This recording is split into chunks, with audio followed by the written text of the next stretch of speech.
À la une de l'actualité, dans cette édition, plus de 3000 nouveaux agents médicaux et paramédicaux pour renforcer le personnel de santé au Burkina Faso. Aussi riche que soit la cuvée 2018 des écoles nationales de santé publique, l'on est loin d'avoir atteint l'objectif de 23 agents de santé pour 10 000 patients préconisés par l'OMS. Mais qu'à cela ne tienne, la promotion sortante baptisée Rétablir la relation soignant-soigné, une affaire de tous, devrait permettre de combler le déficit en personnel dans les CSPS. À suivre la sortie de promotion dès le début de ce journal. Également dans ce journal, les échos du 15e CAO qui se tient en ce moment même dans la capitale burkinabé. Ce 27 octobre est dédié au pays invité d'honneur qui est Madagascar, occasion de découvrir l'histoire et d'apprécier l'artisanat de la grande île. Et puis le Mexique qui tend la main aux migrants honduriens, il est question de faciliter leur intégration dans ce pays. Des mesures sont envisagées à cet effet et c'est Donald Trump qui applaudit cette décision. Bonjour, merci de nous rejoindre pour le point complet des actualités de la mi-journée sur la télévision du Burkina. Un très bon appétit si vous êtes à table. Mais tout d'abord, ce communiqué. Ce samedi 27 octobre, aux environs de 5h30, un détachement du contingent burkinabé Badéa 6 de la MINUSMA, mission multidimensionnelle intégrée pour la stabilisation du Mali, stationné à Ber, localité située à une cinquantaine de kilomètres au nord-est de Tombouctou, a été la cible d'une attaque complexe par des éléments armés. 2 soldats burkinabés ont trouvé la mort dans cette attaque et 5 autres ont été blessés. Les victimes ont immédiatement été prises en charge par les structures compétentes de la mission des Nations Unies au Mali, tout en saluant la mémoire de ces vaillants soldats tombés au service de la paix. Le chef d'état-major général des armées présente ses condoléances aux familles des disparus et souhaite un prompt rétablissement aux blessés. Cela dit, 3378, c'est le nombre des nouveaux agents de santé issus cette année des écoles nationales de santé publique au Burkina Faso. Des compétences qui vont certainement renforcer le personnel des structures sanitaires à travers le pays. Le Burkina Faso, avec ses 3 à 4 agents de santé pour 10 000 patients, est encore loin des 23 agents de santé pour 10 000 patients préconisés par l'OMS. La promotion 2018 de l'ENSPS, baptisée Rétablir la relation soignant-soigné, une affaire de tous, est sortie à Kaya en présence de Adama Guiti et Zalissa Sanfo. Une prestation de serment et un engagement aussi pour servir la cause de la santé des populations qui qu'elles soient et où qu'elles soient. Et c'est avec pour nom de baptême restaurer la relation entre soignants et soignés, une affaire de tous, que cette cuvée 2018 des écoles nationales de santé publique s'engage. On a constaté que dans les districts ou bien dans les hôpitaux, chaque fois que les patients et les docteurs ou bien les paramédicaux, chaque fois des disputes, on a même à Yalgado, il y a eu des actes qu'on a posés, vraiment ça nous a touchés. Puisque parfois il y a les accompagnants qui essayent de frapper, même si vous me permettez de dire, frapper les agents de santé. Donc c'est la raison pour laquelle on a essayé de choisir ce thème. Ils sont 3378 agents qui reçoivent ici à Kaya leur parchemin. De la ressource humaine pour le ministère de la Santé qui en avait vraiment besoin. Nous faisons face à des plaintes récurrentes des collectivités territoriales qui voient des CSPS construits, équipés et fermés par manque de ressources humaines. Avec cette cuvée de 3378, je crois qu'en 2019, on ne doit plus voir un CSPS construit, équipé et non ouvert au Burkina Faso. Et pour combler ce manque à gagner, le ministère pourra toujours compter sur les écoles nationales de santé publique, foi de son directeur général, qui plaide d'ailleurs pour la création d'autres écoles nationales de santé publique. Et en cas de conflit armé et autres situations de troubles, il y a des règles de conduite à observer pour alléger les souffrances des populations. Les forces de défense et de sécurité dans le centre-est bénéficient d'une formation à Tinkodogo sur ces dispositions. C'est la sécurisation des personnes affectées qui est au centre de la démarche. Plus de détails avec Désiré Ilboudo et Mahamadi Ouedraogo. Cette rencontre réunit des militaires et des paramilitaires venus des différentes casernes de la région du centre-est. Elle vise à permettre à ces forces de défense et de sécurité de se familiariser avec les principes fondamentaux du droit international humanitaire, encore appelé droit de conflit armé. Un ensemble de règles qui régissent les conduites à tenir en cas de conflit armé ou autre situation de trouble. Concrètement, il s'agit donc de partager un ensemble de principes issus de ces conventions-là auprès des forces de défense et de sécurité pour les permettre d'avoir un certain nombre d'éléments. Lorsque, par exemple, dans une situation malheureuse, vous devez concilier la nécessité de la sécurité et celle donc, de respecter les droits humains, il y a un certain comportement à avoir. Donc c'est pour ça que nous nous réunissons ce matin à Tinkodogo ici pour d'abord donner les principes de conduite, mais échanger avec les représentants des forces de défense et de sécurité sur un certain nombre de points. Plusieurs communications liées à la protection des personnes en cas de conflit sont au menu de cette session de 2 jours. Les travaux vont se dérouler sur des aspects théoriques et des aspects pratiques parce qu'on aura aussi bien des échanges interactifs que des travaux de groupe. Et on a prévu des modules sur l'introduction au droit international humanitaire, un module sur la protection des personnes privées de liberté en temps de conflit armé, un module sur la qualification juridique des faits et des acteurs en période de conflit armé. À terme, cet atelier permettra à ces acteurs de veiller au respect et à l'application effective du droit international humanitaire au Burkina Faso. Et la formation à la Brigade nationale des sapeurs-pompiers sur le plan d'intervention dénommé Plan Rouge, elle s'achève par un exercice pratique. L'exercice implique toute la chaîne d'intervention, sapeurs-pompiers, gendarmerie et police, mais aussi médecins et SAMU. Des précisions avec Issaka Fando et Eleonore Ouedraogo. Attaque terroriste sur l'avenue Nabako. 2 sites sont visés. L'entrée principale du lycée français et le restaurant Les Palmiers. De nombreuses victimes attendent les secours qui arrivent au pas de course. Il faut mettre en œuvre le plan rouge. Envoyer un message aux sapeurs-pompiers pour le déploiement et évacuer les victimes selon la gravité de leurs blessures sur le site d'urgence installé pour la circonstance.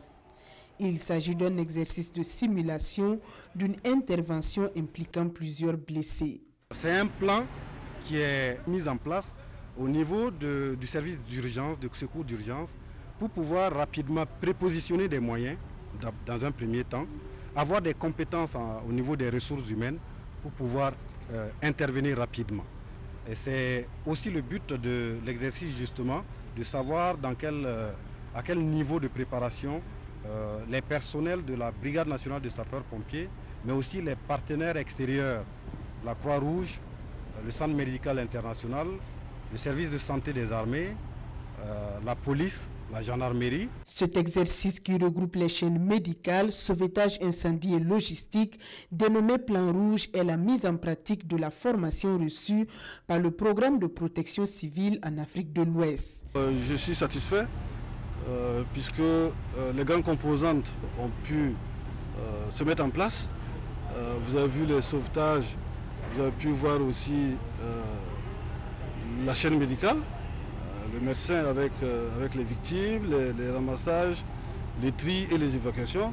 Vous avez pu voir aussi toute la logistique qui a été mise en place pour pouvoir gérer l'opération. La formation s'est tenue avec la collaboration des sapeurs-pompiers de France avec l'accompagnement logistique du ministère de la Sécurité.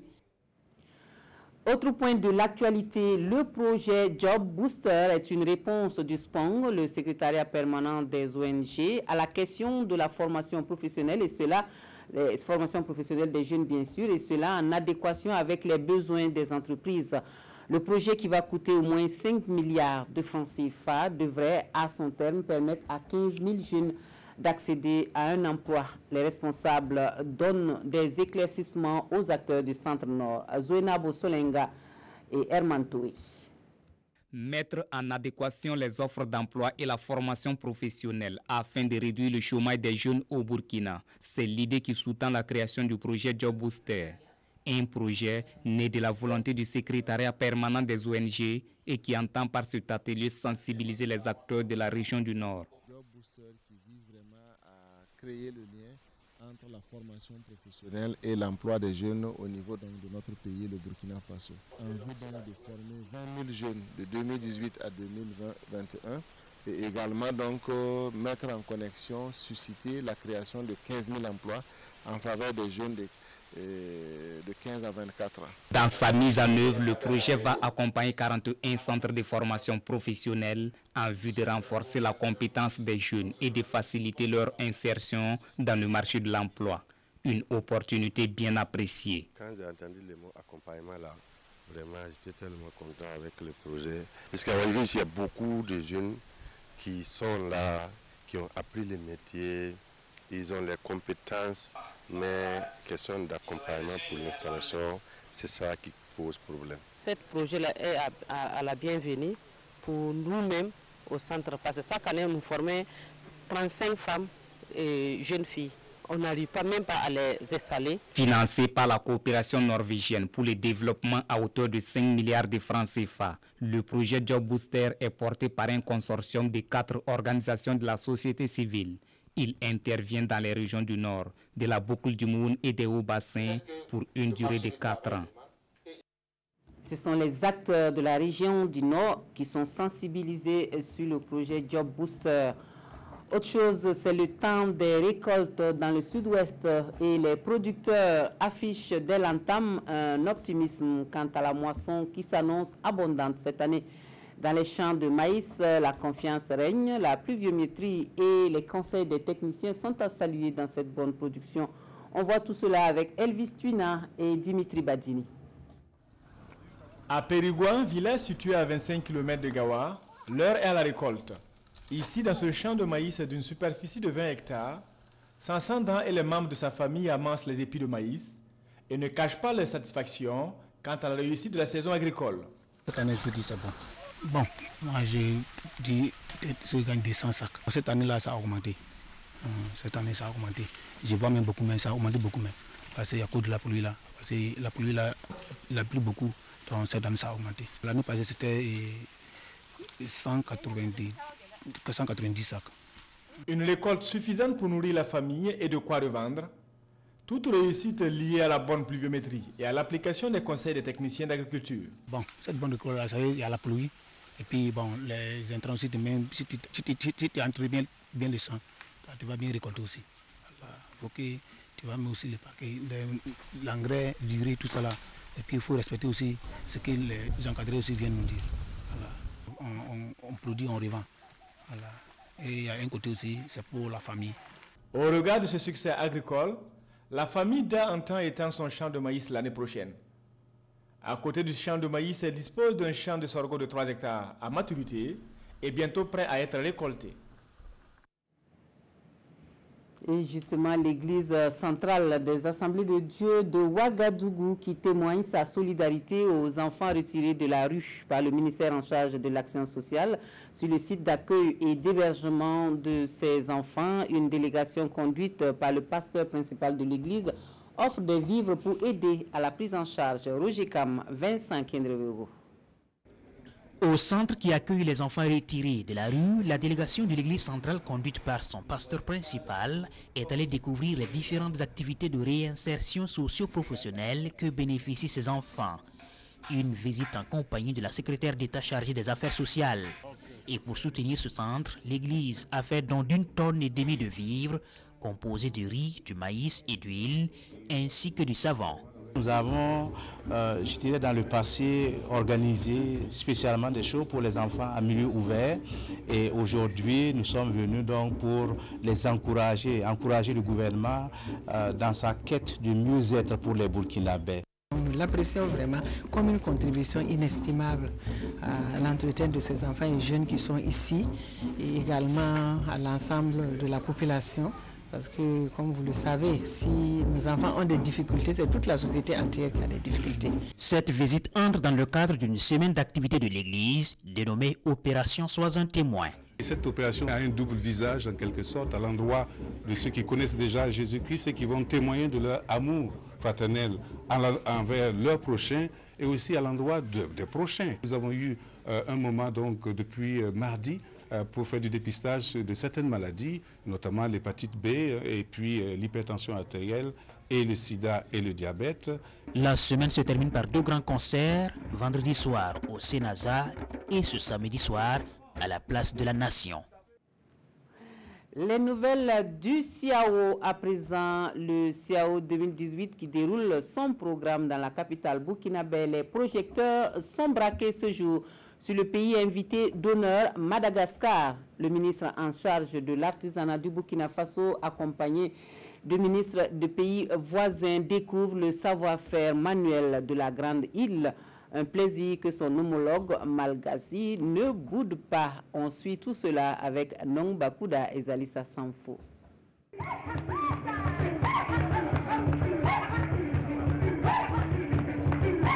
Une journée à la découverte de l'histoire de Madagascar, son savoir-faire à travers l'artisanat. Aujourd'hui, à cette 2e journée du Salon international de l'artisanat de Ouagadougou, c'est la journée dédiée au pays invité d'honneur, le Madagascar.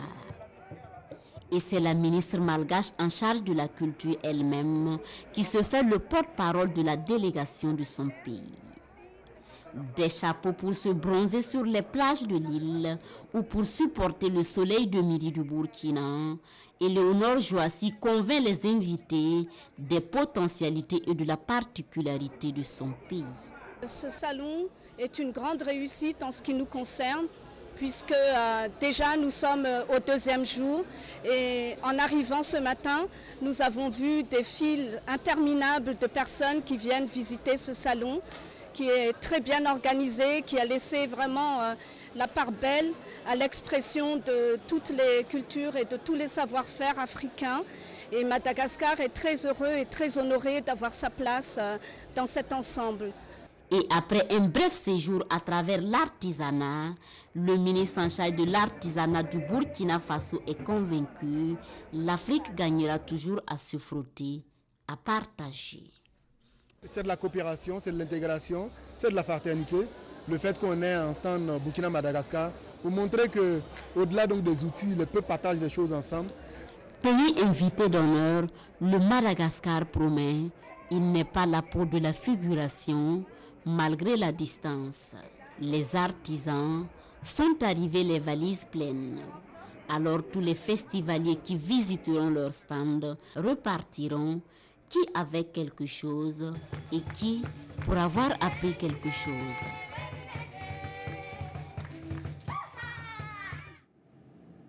Et hier soir, un cocktail de bienvenue est offert par les autorités burkinabées aux invités spéciaux du CIAO 2018. Le ministre en charge de l'artisanat n'a pas manqué d'appeler ses pairs à une conjugaison d'efforts pour relever les défis de ce salon. Konsoun Koulibaly, Estelle Judith Assogba. C'est sous cette sonorité musicale du terroir Boamou que le ministre du Commerce, de l'Industrie et de l'Artisanat burkinabé reçoit ses hôtes après une journée qui a annoncé les couleurs pour cette 15e édition du Salon international de l'artisanat de Ouagadougou CIAO. Une soirée conviviale au cours de laquelle le ministre Aruna Kaboré porte un toast à ses convives. Vive le CIAO 2018, vive le Salon international de l'artisanat de Ouagadougou.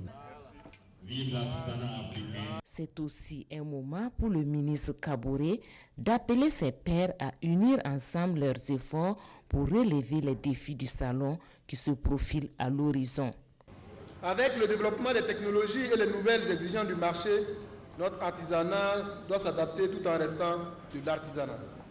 Et c'est en cela le CIAO a de gros défis à relever. Ces défis sont les nôtres. Nous devons amener nos artisans à se professionnaliser dans leur méthode de travail en intégrant l'exigence du marché, en s'appropriant les technologies du moment pour développer leur marché. C'est tout un programme pour le jeune trentenaire qu'est le CIAO. Les autres, qui ne sont autres que le secrétaire d'État de l'artisanat de la Guinée équatoriale et des ministres maliens, ivoiriens et malgaches en charge de l'artisanat. Ils saluent tous l'accueil chaleureux à eux réservé depuis leur arrivée et souhaitent plein succès au CIAO. Nous espérons que ce salon connaîtra un grand succès et surtout pour les artisans qui, comme nous le disons, sont de véritables travailleurs courageux et chacun de nos pays ambitionne de lutter contre la pauvreté et je pense que cela passe par la promotion de notre artisanat. En guise de souvenir, il offre des présents à ses illustres hôtes. Actualité hors de chez nous, le Mexique qui tend la main aux migrants honduriens. Des faveurs pour faciliter leur intégration sur le sol mexicain sont envisagées. Des mesures qui réjouissent les États-Unis et leur président Trump farouchement opposé à l'avancée des milliers de déplacés honduriens. Le Mexique serait-il en train de tendre la main aux migrants honduriens? Alors qu'environ 7000 personnes traversent actuellement le pays, direction les États-Unis, le président mexicain a fait une annonce qui pourrait modifier la trajectoire de la caravane. Le gouvernement mexicain lance dès à présent le plan Comme à la maison. Pendant votre séjour au Mexique, vous pourrez obtenir des soins médicaux et même envoyer vos enfants à l'école. Vous aurez également des papiers d'identité temporaires pour effectuer toutes les formalités nécessaires pendant que vous régulariserez votre situation à l'immigration. Derrière ce plan d'aide, dissuader les migrants de rejoindre la frontière avec les États-Unis, à condition d'obtenir un statut de réfugié dans les États du sud du Mexique. Depuis l'entrée de la caravane sur le sol mexicain le 19 octobre, plus de 1700 personnes auraient déjà déposé une demande d'asile, prêt à mettre un terme à leur périple. Un plan qui rassure les États-Unis et surtout le président américain. À l'approche des élections cruciales de mi-mandat, la Maison-Blanche s'était dit prête à déployer l'armée le long de la frontière avec le Mexique. Le Mexique offre son aide à toutes ces personnes qui peuvent soit demander l'asile, soit obtenir le statut de réfugié grâce à l'aide des Nations Unies. La première partie du plan consiste donc à faire en sorte que ceux qui en ont besoin se voient accorder l'asile le plus rapidement possible afin qu'il n'aient pas à faire un voyage dangereux vers notre frontière. Mi-octobre, plusieurs milliers d'Honduriens ont entamé une marche longue de 3000 km vers le nord pour fuir leur pays d'origine. Au Honduras, un habitant sur 5 vit avec à peine 1,50 € par jour et les gangs sèment la terreur parmi la population. Et les échos du Tour du Faso pour finir. Très bonne moisson des étalons cyclistes sur la deuxième étape de la grande boucle courue ce matin entre Manga et Bolgatanga au Ghana sur 155 km. Après 3h51 minutes 89 secondes, donc Daouda Ouedraogo enlève l'étape à la vitesse moyenne de 40,233 km/h. Les principaux maillots sont burkinabés, donc Seydou Bamogo enfile la tunique jaune avec 1 seconde sur le néerlandais Florian Smith. Il endosse également le maillot rose des sprints. Mathias Sorgo, lui, est en vert. Vous aurez le commentaire et les images de cette étape dans nos prochaines éditions. Merci à vous d'avoir suivi cette édition de l'actualité et très bon week-end à tous.